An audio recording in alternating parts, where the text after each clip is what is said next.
El personaje que sin duda alguna más ha impactado en toda la historia de la humanidad es Jesucristo. Pero ¿quién fue realmente Jesucristo? Pues las personas tienen diferentes conceptos acerca de él. Algunos afirman que ni siquiera existió, otros le reconocen, pero afirman que era solamente un maestro, un rabino importante de la época de los judíos. Otros piensan que fue solamente un profeta y otros creemos que es Dios encarnado, pagando por nuestros pecados para darnos salvación y vida eterna. Algunos creemos que Él existió, que Él murió y que Él resucitó.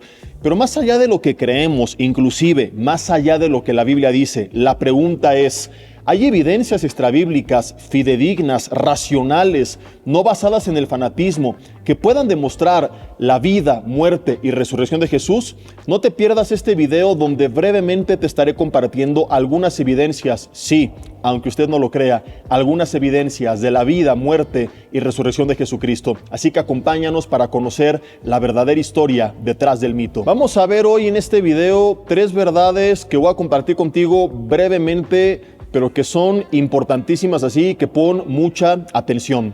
Lo primero que tenemos que demostrar es si Jesús realmente existió, porque hay muchas personas que dicen que Jesús no existió, que es un invento de Roma en el 312, cuando Constantino adopta el cristianismo como su religión oficial. Supuestamente muchas personas enseñan que inventaron entonces la persona de Jesucristo para tratar de manipular a la humanidad.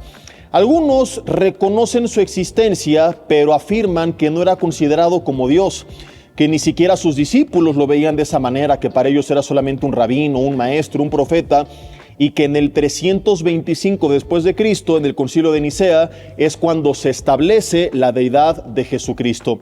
Ninguna de estas dos afirmaciones se puede sostener históricamente, pues para que Roma hubiera inventado, pon mucha atención a esto, la persona de Jesucristo o la deidad de Jesucristo, Roma habría requerido una máquina del tiempo. Así es, una máquina del tiempo para viajar al pasado 200 años atrás, sembrar evidencia falsa, histórica, para que al llegar al 312 después de Cristo, la gente pensara que Jesús era un personaje histórico.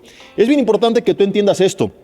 No tenían iPhone, no tienen internet, pero no eran tontos, no eran cavernícolas. Tú no podías llegar y decirles, Jesús es Dios, crean en Él, como si la gente no tuviera cerebro y dijera, oh sí, Jesús, con el garrote en la mano. Vuelvo a insistir, no eran cavernícolas. Tú no podías inventar algo que no había sido sostenido previamente por la historia. De hecho, hay testimonios históricos de cómo cuando alguien retenía alguna versión polémica y no la sacaba a la luz, sino hasta después de la muerte de los testigos presenciales de los hechos, la versión era totalmente desacreditada, de modo que no era tan fácil engañar a las personas. Al día de hoy, gracias a Dios, prevalece evidencia histórica fidedigna de que ninguno de estos dos argumentos es racional, pues tenemos nosotros 200 años antes de Cristo 3 fuentes de evidencia distintas a la palabra de Dios que confirman tanto la existencia de Jesús como la creencia de los discípulos en su deidad, en su muerte y en su resurrección. En primer lugar, tenemos miles de manuscritos del Nuevo Testamento, muchos de ellos provenientes 200 años antes de que Roma adoptara el cristianismo, insisto, como su religión oficial, que ya nos presentaban a Jesús tal cual le conocemos. Algunos pueden decir, bueno, es parte del mismo complot, un grupo de personas que creó la Biblia y teorías descabelladas como estas. Pero tenemos no solamente esto, sino los documentos de los primeros líderes de la iglesia, es decir, cartas o sermones, si les quieres llamar, donde citaban ellos las escrituras y donde hablaban de Jesús tal cual nosotros le conocemos. Pero mi grupo favorito de evidencias es, en tercer lugar, más de 20 autores que no solamente son autores extrabíblicos, sino muchos de ellos perseguidores del cristianismo.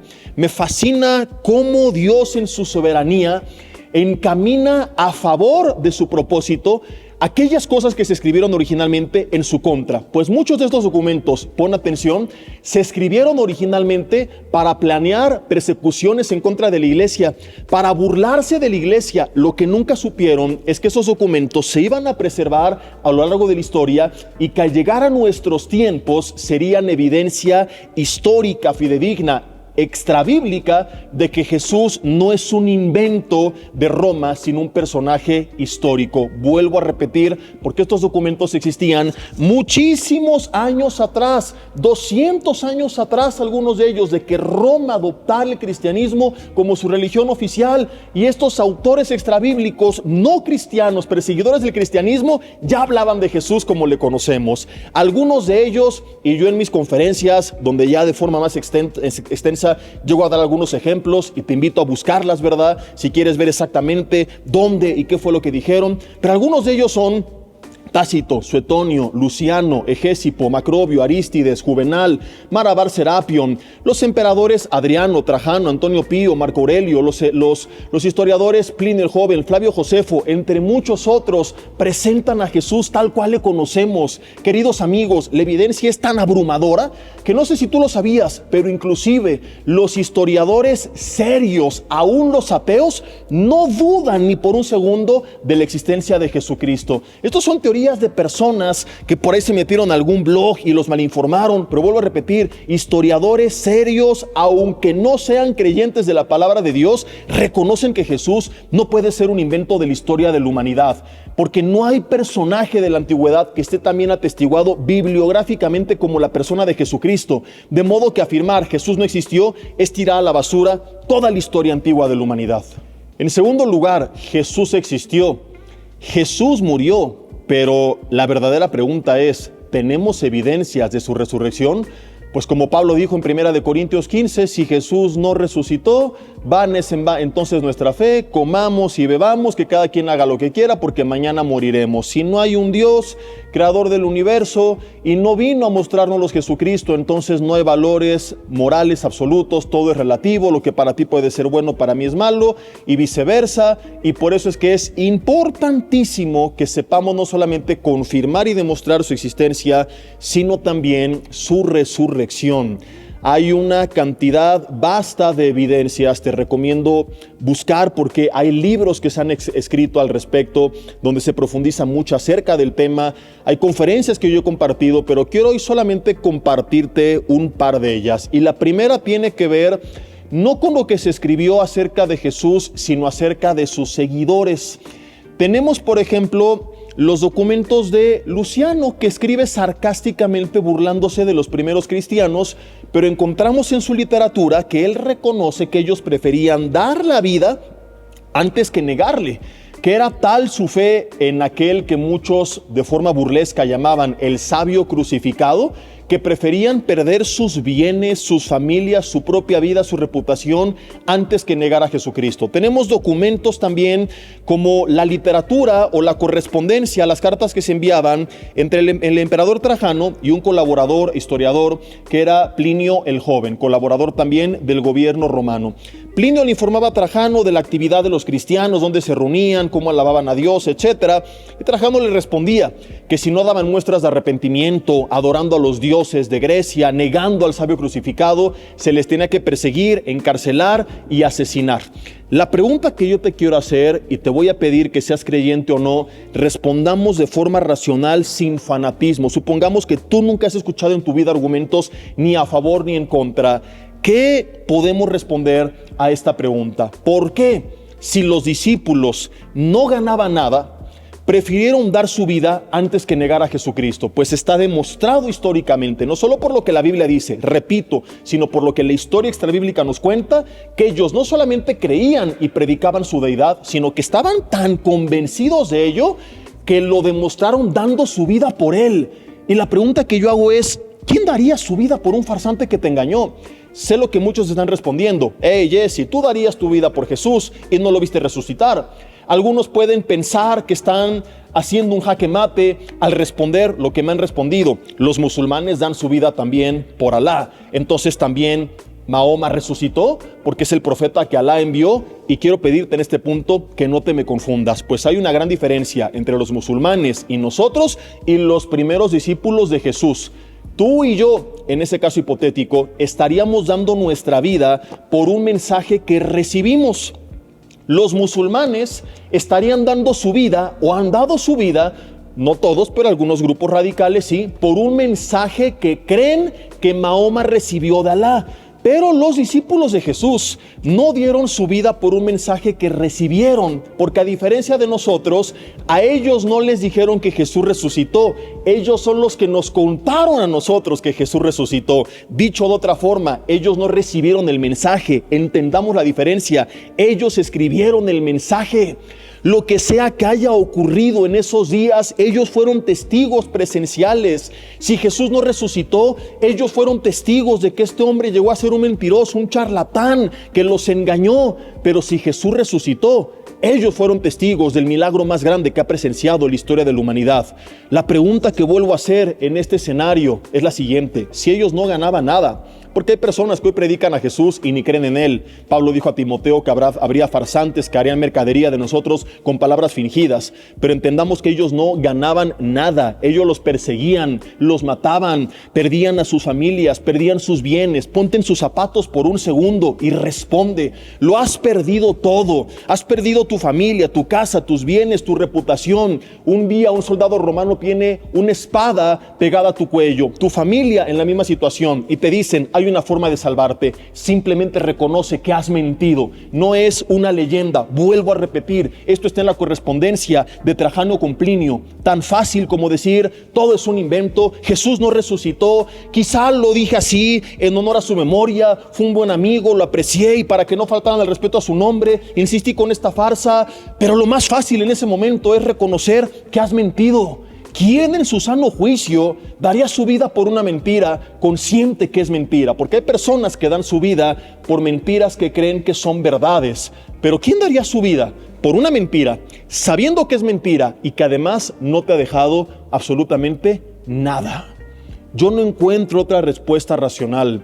Yo no encuentro otra explicación. La única razón por la que ellos preferían tener el valor y la convicción de voltear con el Imperio Romano y decir: quítame la vida, persígueme, róbame todo, no voy a negar a Jesucristo, es porque Pedro tenía razón cuando dijo a las autoridades: señores, es que esto es muy sencillo. No puedo dejar de hablar lo que he visto y lo que he oído. No puedo negar a Jesús porque yo lo vi resucitar. El único motivo que yo encuentro por el cual ellos prefirieron dar su vida antes que negarle es porque estaban seguros, totalmente convencidos de que había resucitado. Lo vieron a los 3 días levantarse de entre los muertos. Se les apareció a todos los discípulos, a las mujeres, a Pablo, a Santiago, su hermano, a más de 500 testigos a la vez, como lo dice Pablo en 1 Corintios 15, y estaban tan convencidos que tenían la fe, la convicción, la pasión, el valor de decir: aunque me quites la vida, no lo voy a negar. Y es que ¿quién los podía atemorizar si este hombre les dijo: yo soy la resurrección y la vida? Y lo demostró venciendo a la muerte, levantándose de entre los muertos. Todo aquel que cree en mí, añadió Jesús, aunque esté muerto, vivirá. La vida de estos mártires, entregándose antes que negar a Jesús, es una de las evidencias históricas más importantes de que, queridos amigos, no creemos en una leyenda, no es un invento, no es fanatismo. Jesús en verdad resucitó. A los 3 días venció a la muerte y al pecado, a los principados y potestades, los exhibió públicamente en la cruz. Y lo más maravilloso es esto: el acta de decretos que nos era contraria, la lista de pecados, de acusaciones de Satanás en contra nuestra, fue anulada, porque para eso vino, a morir por ti, por mí en la cruz del Calvario. Pues de tal manera amó Dios al mundo, dice Juan 3:16, que dio a su Hijo unigénito para que todo aquel que en Él crea, no importa qué tanto hayas pecado, si tú hoy te arrepientes, tengas la oportunidad de recibir el perdón y la vida eterna. Y esta esperanza no es hueca, no es vana, no es irracional, está fundamentada en un evento histórico. Jesús murió y resucitó a los 3 días de entre los muertos. En verdad venció a la muerte y al pecado. Y vuelvo a repetir, la vida de todos estos mártires es una evidencia histórica, pues de lo contrario, nadie en su sano juicio, quizá uno que otro loco, pero decenas, centenas de personas hubieran hecho lo que hicieron, a menos que les constara que en verdad Jesús se levantó de la muerte.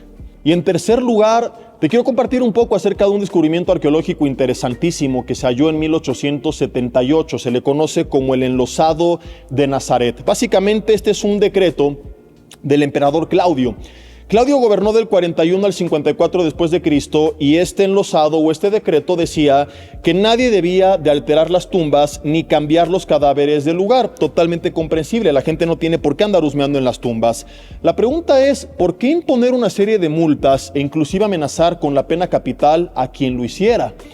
Por más que sea incorrecto, no es tan grave como para imponer esta serie de penas. Digo, a fin de cuentas, pues estamos hablando de cadáveres, ni modo que los vuelvan a matar. Solamente en México pasan estas cosas, ¿verdad? Recuerdo alguna vez un diario de un periódico de México que decía: hallan el cadáver de un difunto fallecido que se murió porque lo mataron. Yo dije, Dios mío, con nuestra prensa, ¿cuántas veces se murió este pobre hombre, verdad? Pero hablando de personas en las tumbas, pues no puedes ya hacerles gran cosa como para imponerles esta pena tan severa. La pregunta que nos hacemos todos es ¿por qué? Y la respuesta es muy sencilla. Hubo en aquellos tiempos disturbios con algunos cristianos por su predicación. Recuerda su predicación. No era el humanismo que hoy se predica, no era tú y Dios hecho un lado. No, su predicación era Cristo Jesús crucificado y resucitado. Era el evangelio, lo que principalmente ellos anunciaban.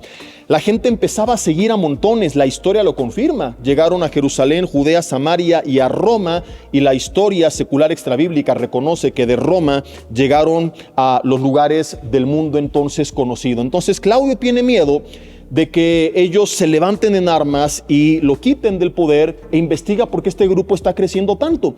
Y le dicen, bueno, porque hablan de un supuesto Dios, lo digo entre comillas porque esa era su versión, de un Mesías. Claudio pregunta, ¿por qué la gente se cree estas tonterías? ¿Qué pasó con ese hombre que es el Mesías? Bueno, lo crucificaron. ¿Y por qué la gente sigue creyendo en él? Bueno, porque la tumba está vacía. ¿Y por qué la tumba está vacía? Y recuerda el argumento oficial de la época. Y este decreto de Claudio es una confirmación histórica de que este argumento no es un invento de la Biblia, sino que es un argumento histórico. El argumento era que supuestamente los discípulos habían robado el cuerpo de Jesús de la tumba. Entonces Claudio dice, para que nadie nunca más vuelva a andar robando cuerpos y que luego se ponga a predicar que resucitaron y que una bola de locos lo sigan, porque esto es lo que él creía, de hoy en adelante publicamos este decreto. Y de ahí nace el famoso enlosado de Nazaret. Entonces hasta aquí tenemos una serie de verdades establecidas. Por mucha atención. Hecho número 1, la tumba estaba vacía. La predicación de la resurrección no se habría sostenido ni siquiera por algunas semanas si esto no fuera así. Pues tan simple y tan sencillo como que exponen al cuerpo y se acabó el problema. Pero ese no era el argumento. Vuelvo a repetir, el argumento era, reconocemos que la tumba estaba vacía, Claudio lo confirma, pero es porque se robaron el cuerpo, no porque resucitó. Entonces, verdad número 1, la tumba está vacía.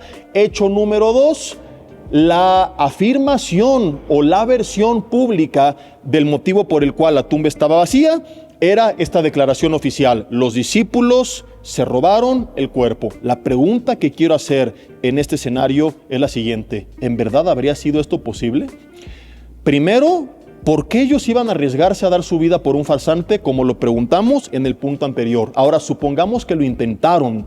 ¿En verdad es creíble la historia de que ellos se enfrentaron a la guardia romana o a la guardia del templo, como algunos dicen? Las dos estaban preparadas y entrenadas para defender lo que tuvieran que defender. Se hacía un sello del perímetro perfectamente bien marcado para que nadie pudiera ingresar. La respuesta es no, ni a la guardia del templo ni a la guardia romana, y menos a las dos juntas, la pudieron haber derrotado. Por eso su argumento no era nos enfrentaron y nos los robaron, porque nadie se lo hubiera creído. La única forma de tratar de hacer creíble la historia era nos quedamos dormidos y se robaron el cuerpo. Aparentemente para los escépticos esto alivia el problema. Ahí está la razón. Pero profundizamos un poquito y el problema se vuelve más grave para ellos todavía. Como un grupo de soldados entrenados y además a sabiendas de que su vida depende de que hagan bien su trabajo, porque si no literalmente su vida corre peligro, ¿cómo es que se quedaron dormidos todos al mismo tiempo? ¿Cómo es que los discípulos mueven una piedra de toneladas que raspando contra la pared hubiera hecho un ruido espantoso y los habría despertado y nadie se dio cuenta? Es que les pusieron un té de pila en aquella noche de la cena de los soldados? Dijeron, a las de 3 todos nos dormimos, 1, 2, 3, y se quedaron roncando. Queridos amigos, si eres creyente o no, reconozcamos que esto es inconcebible, que esto sí es fanatismo, que se requiere más fe para creer que esto pudo haber pasado, que para aceptar que hay un Dios todopoderoso, creador del universo, que vino a manifestar su amor, encarnándose en la persona de Jesucristo, viviendo en nuestro lugar una vida santa, pagando por nuestros pecados en la cruz del Calvario. Y si hay un Dios creador de la vida, ese Dios tiene que tener poder sobre la vida y sobre la muerte. Nos demostró su poder y nos confirmó su existencia, levantando por medio del Espíritu Santo a Jesucristo de entre los muertos. No hay otra explicación, no hay otro argumento racional que pueda explicar el problema. ¿Por qué la tumba estaba vacía? La versión oficial era real, pero no es racional, queda totalmente descartada, por lo que solamente nos queda una opción. La tumba estuvo vacía, no porque los discípulos robaron el cuerpo, sino porque Jesús a los 3 días resucitó. Así que yo te animo a que tú pongas tu mirada en Jesús, el autor y consumador de la fe. Si tú ya crees en Él, felicidades, sigue adelante, y en tiempos difíciles recuerda que no crees una leyenda y que todo sufrimiento en esta vida es de paso, y tarde o temprano nos encontraremos cara a cara con Él por los siglos de los siglos. Y mientras tanto, que sea su presencia, su Espíritu Santo fortaleciéndote y guiándote en las buenas y en las malas. Y si tú aún no le conoces y quizá tienes una religión pero no una relación, hoy es un buen día para entregarle tu vida, para dejar de caminar lejos de Él, para reconocer lo que Él dijo: separados de mí, afirmó Jesús, Juan 15:5, nada puedes hacer. Así que yo te animo a que tú tomes esta decisión. Hoy que oyes su voz, la Biblia dice, no endurezcas tu corazón, ven a la cruz, ven a Jesucristo. No te invito a cambiar de religión, te invito a iniciar una relación. Si deseas hacerlo, te voy a guiar en una breve oración. Aclaro, la oración en sí misma no tiene poder si no lo crees en tu corazón, según Romanos 10, 9 y 10. No se trata de repetir palabras como si fueran un mantra que van mágicamente a operar algo. Es simplemente una confesión de fe que tiene que ir de la mano de lo que creemos en nuestro corazón. Así que solo repite estas palabras si en verdad así lo crees. Dile: Dios, yo creo que Jesús existió, que murió y que resucitó. Gracias, porque creo que Él vino a pagar por mis pecados en la cruz. Reconozco que he pecado y me arrepiento en esta hora. Te pido que me limpies con la sangre de Jesús, que me perdones y que me des otra oportunidad. Ayúdame a hacer tu voluntad, porque yo en mis fuerzas no puedo. Te necesito y ya no quiero tener solamente una religión, sino una relación contigo. Quiero conocerte no solo como un Dios lejano, sino como mi Padre y como mi amigo. Quiero que seas mi Señor y quiero que seas también mi Salvador. Gracias por tu misericordia, por tu perdón, por darme esta oportunidad. Oro esto en el nombre de Jesús. Amén.